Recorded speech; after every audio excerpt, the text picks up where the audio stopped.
Hello again, YouTube, and welcome to Superpower Broadcasting. I am Kevin, and in this video I'm going to be discussing the recent victory by Kyle Giersdorf.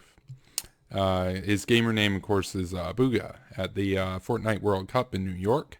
And a recent interview that he was invited onto in which he was talking about what he's going to do with the money. And I just wanted to take a couple moments here to kind of acknowledge and point out how smart and intelligent this guy actually sounds. So I watched the basically the solo tournament, and it was interesting. It was really intense, and I thought that obviously he did very well. I believe he had somewhere on the order of almost twice as many points at the end of it as second place.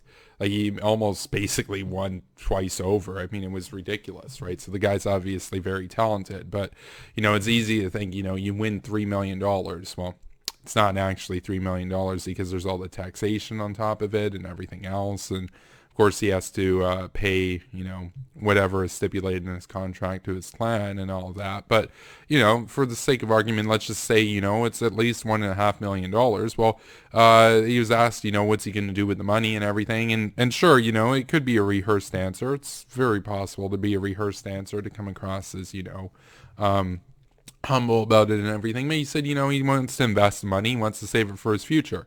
And I just want to take a moment here because, yeah, that sounds cliched, but no, if he actually does that, like, let's just keep it real here. If he actually does that, he can retire. I did the math on this, right? He can retire very, very comfortably in a matter of just a couple decades. So here's the deal, right? So let's just say, for the sake of argument, that he invested just $1 million of the earnings. Well, if you do that and you invest those into, say, ETFs that on average earn 13% in a year, well, what's going to happen is that by the end of it, if he does that for 20 years, doesn't contribute anything more, just puts a lump sum $1 million into 13% average return ETF. Here's what's going to happen. He's going to, after 20 years, be able to retire at 36 with $13.2 million as a net worth, right? Assuming he doesn't earn any other money or invest any other money. So I do hope that he follows what he said. I think that he has great potential. He could obviously retire with over $10 million. Now, this is just the first World Cup. He could go on and win further ones, right? I mean, he's a very skilled guy, but of course the nature of esports, the nature of Fortnite, the nature of these kinds of competitions is that. And I think he's wise to note this, as his family obviously pointing this out, is that, well, here's the deal. This could be very short-lived because there's such an emphasis on neuroplasticity at play and, hand-eye coordination, reaction time, all this, that you're really not going to get very far past a certain age. I mean, that's true with any sport, right? But I feel that as though esports, especially a game like Fortnite, is just so amplified in that window of opportunity where, you could be very good at the game, and if you're 40, you're never going to make it to place in the world. It's just not going to happen because you're not going to have the same neuroplasticity committed to being the best at it, right? I mean, you've got 40 million people competing to get into the top 100. And then once you're in the top 100 to be the first place, yeah, it's just not going to happen. You have to have everything going for you. You have to have some luck involved too, in terms of how the zones are going to play out and everything. But you also have to have that neuroplasticity committed to it. Not much else, right? I mean, you've got to go all or nothing to some extent. And the thing is, people are saying, well, he could drop out of school or whatever. He could, just live on the money or whatever. No, I don't think that that's a very smart thing to do. And keep in mind that $1 million doesn't necessarily buy you as much as it did before. It's a ton of money, absolutely extraordinary amount of money. But it's not like this is the 1950s and you win $1 million, right? I mean, $1 million. Come on, right? He's got to pay a huge amount of taxes. It's New York State, right? I mean, I don't know the exact tax bracket that he's going to be in or anything, but it's not going to be that pretty, right? Here's the thing.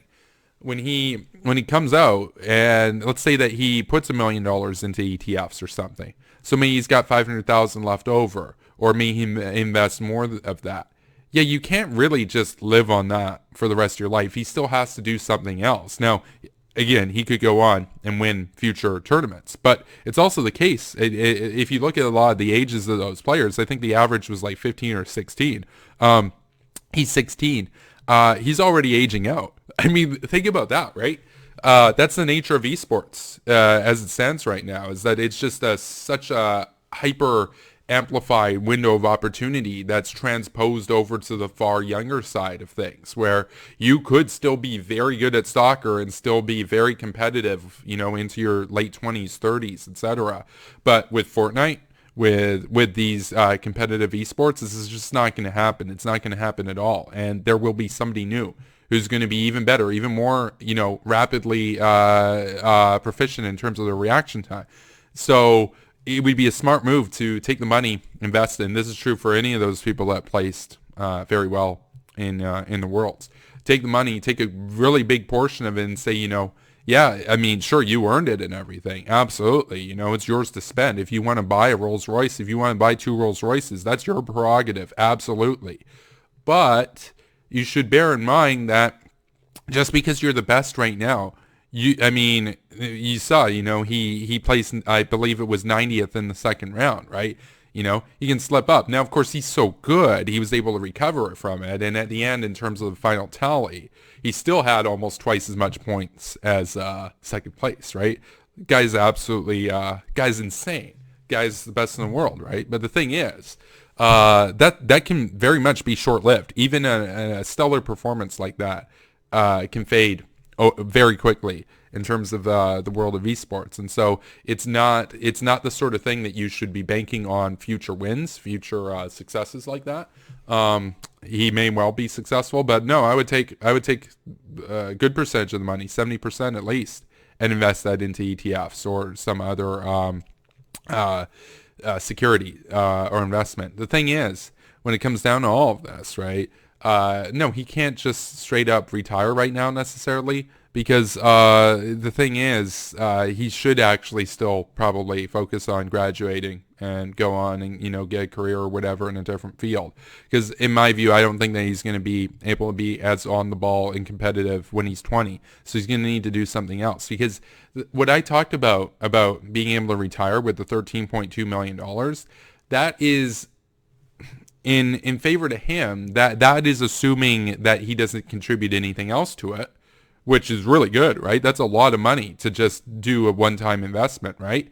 But it's also conditional on him not withdrawing any of that over the 20 years, which means he's going to need a different source of income, right?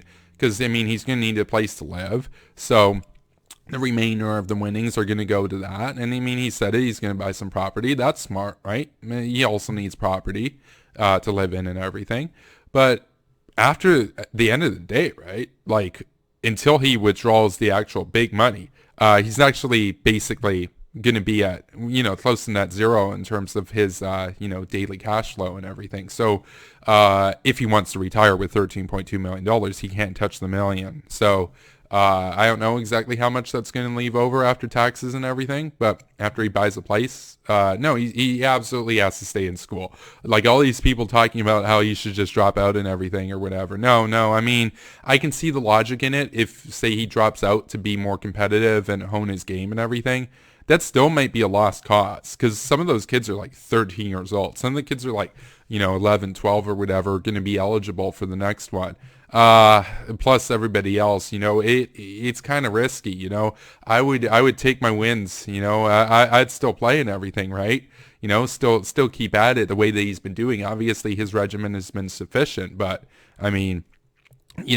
that's a very unreliable, method of generating income. And so I would say, congrats to Kyle Giersdorf here. But, if you're listening, if you ever happen to come across this video or whatever, I would say, absolutely what you got to do, you got to put at least $1 million of that into, some sort of security, earning at least 10%.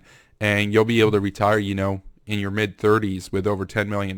But if you just live on the money or whatever right now, I mean, inflation's going to eat it up. It's you're not necessarily going to be the richest guy out there or anything. You could retire with over $10 million. That then you can buy all the Rolls Royces you want, right? I mean, that's the thing, right? So we'll see what happens and everything. But congrats to him. I just wanted to put that out there because I mean, I talk a lot about foreign policy and politics on this channel, but I'm also interested in economics, right? Finances, etc. So those are just my thoughts. Let me know what you think, and thank you for watching, YouTube.